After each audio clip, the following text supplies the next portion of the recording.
ಈಗ ನಾನು ಸ್ವತಃ ಖುದ್ದವಾಗಿ ನಮ್ಮ ರಾಮನಕೊಪ್ಪ ಸಾಜಾದೊಳಗೆ ಏನು ಗ್ರಾಮ ಲೆಕ್ಕಾಧಿಕಾರಿ ಅವ್ರಿಗೆ ಹೋಗಿ ಕೇಳಿದಾಗ ನೇತ್ರಾ ಮೇಡಮ್ ಅನ್ನೋ ಗ್ರಾಮ ಲೆಕ್ಕಾಧಿಕಾರಿ ಹೋಗಿ ಕೇಳಿದಾಗ ಅಲ್ಲಿ ಸ್ವತಃ ನಮ್ಮ ಮಳೆಯಾರದ ಕೆಲಸ ಇದ್ದರೂ ಕೂಡ ಅವ್ರದ್ದು ಇದು ಆಯ್ತಾನ ಅವ್ರು ಯಾವುದೇ ರೀತಿ ಬಡತನ ಪರಿಸ್ಥಿತಿ ಹೇಳಿದಾಗ ವಾಲಿಕಾರ ಮಂದಿ ಏನು ಕಳ್ಸಾರಂದ್ರೆ 5,000 ರೂಪಾಯಿ ಇಸ್ಕೊಂಡು ಬಾ ಇಲ್ಲಾಂದ್ರೆ ಅದು ಕೆಲಸ ಮಾಡೋಣ ಅಂತ ಹೇಳಿದ್ದು ನಮ್ಮಲ್ಲಿ ಸಾಕ್ಷಿ ಸಮೇತ ಮಹಿಳೆ ಮಾದೇವಿ ಚಿಮ್ನೋಜಿ ಅಂತೇಳಿ ನಾವು ಎಲ್ಲ ರೀತಿ ಅವ್ರಿಗೆ ಹೇಳಿದಾಗ ಕೂಡ ಇಲ್ಲ ಅವ್ರು ದುಡ್ಡಿಲ್ಲ ಯಾವುದೇ ಕೆಲಸ ಆಗಲ್ಲ ಅಂತೇಳಿ ಸ್ವತಃ ತಮ್ಮ ವಾಲಿಕಾರ ಹೇಳಿ ವಾಲಿಕಾರ ಹೇಳಿದ್ದನ್ನು ಮೇನ್ ಸಾಕ್ಷಿ ನಮ್ಮಲ್ಲೆಲ್ಲ ರೆಕಾರ್ಡ್ ಅದಾವ.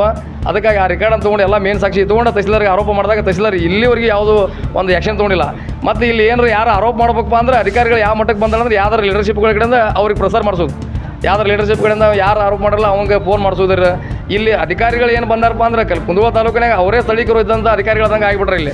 ಅದಕ್ಕೆ ಇಂಥ ಅಧಿಕಾರಿಗಳು ಏನು ಸುಮಾರು ವರ್ಷಗಳಿಂದ ಅಧಿಕಾರಿಗಳು ಬೇರೆ ಬಿಟ್ಟರಲ್ಲ ಅಂಥ ಅಧಿಕಾರಿಗಳನ್ನ ಮಾನ್ಯ ಜಿಲ್ಲಾಧಿಕಾರಿಗಳು ನಿನ್ನಿನ ಕೂಡ ನಾನು ಜಿಲ್ಲಾಧಿಕಾರಿ ಜೊತೆ ಮಾತಾಡಿದ್ದೀನಿ. ಅದಕ್ಕೆ ಇವತ್ತು ಕೂಡ ಈ ಏನು ಮನವಿ ಕೊಟ್ಟಿದ್ದೀವಿ ನಾವು ಪತ್ರಿಕೆ ಮುಖಾಂತರ ಇಲ್ಲಿದ್ದಂಥ ಅಧಿಕಾರಿಗಳನ್ನ ವರ್ಗಾವಣೆ ಮಾಡಿಸಿ ಪುನಃ ಹೊಸ ಅಧಿಕಾರಿಗಳು ಬಂದಾಗ ರೈತರಿಗೆ ಏನೋ ಒಂದು ಅನುಕೂಲ ಆಗೈತಿ. ಇಲ್ಲಿದ್ದಂಥ ರೈತರಿಗೆ ಭಾಳ ಸಂಕಷ್ಟ ಆಗೈತಿ. ಯಾಕಂದ್ರೆ ಬೆಳೆ ಪರಿಹಾರ ಕೇಳಕ್ಕೆ ಹೋದಾಗ ಸದ್ಯಕ್ಕೆ 500 ಕೊಟ್ಟರೆ ಆಧಾರ್ ಕಾರ್ಡ್ ಚೆಕ್ ಮಾಡುವಂಥ ಪರಿಸ್ಥಿತಿ ಐತಿ. ನಮ್ಮಲ್ಲೆಲ್ಲ ಸಾಕ್ಷಿ ಸಮೇತ ಅದಾವು. ಅದಕ್ಕಾಗಿ ಸತ್ತಪ್ಪ ಕುಂಕೂರು ಅಂತೇಳಿ ಕರ್ನಾಟಕ ಸಂಗ್ರಾಮ ಸೇನೆ ಜಿಲ್ಲಾಧ್ಯಕ್ಷರು ನಮ್ಮ ಕುಂದಗೋಳ ತಾಲೂಕು ಅಧ್ಯಕ್ಷರು ಶಿವಾನಂದ ಪೂಜಾರಿ ಅಂತದಾರ.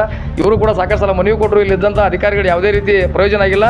ಇದೇ ರೀತಿ ಮುಂದುವರೆದ ಮುಂದಿನ ದಿನಮಾನಗಳಲ್ಲಿ ಎಲ್ಲ ತಾಲೂಕಿನ ರೈತರನ್ನು ತೊಗೊಂಡು ನಾವು ಇಲ್ಲಿ ತಹಸೀಲ್ದಾರ್ ಆಫೀಸನ್ನು ಬಂದ್ ಮಾಡಿ ಪ್ರತಿಭಟನೆ ಮಾಡ್ತೀವಿ ಅಂತ ಈ ಮುಖಾಂತರ ಎಚ್ಚರಿಕೆ ಕೊಡ್ತಾರೆ ಸರ್.